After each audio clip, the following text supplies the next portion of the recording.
More signs now that South Korea and China are patching things up after the months-long row over THAAD.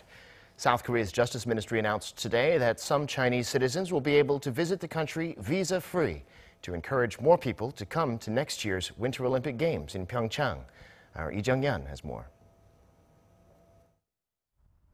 South Korea and China were deadlocked for the better part of the year, with Beijing imposing sanctions on Seoul in retaliation for the deployment of the U.S. THAAD missile defense system.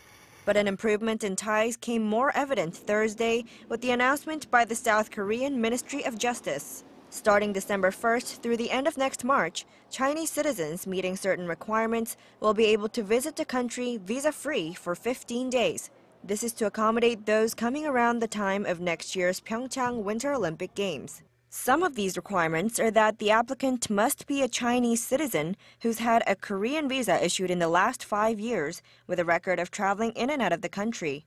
He or she must also have a ticket for the Olympic Games purchased through a designated Chinese travel agency and be a holder of a regular government-issued Chinese passport. However, if the applicant has been convicted of a crime in Korea, extradited, or stayed in the country illegally, their application will be turned down. Those who are approved and then come into and out of the country in accordance with the law will be granted 5-year multiple entry visas. The move is unprecedented for South Korea. Visa-free entry was never permitted for previous international events such as the World Cup in 2012 or the Seoul Olympics in 1988. Pundits say that temporary as the measure may be, it will have a significant impact on the economy by bringing back masses of Chinese tourists. Lee Jung-yeon, Arirang News.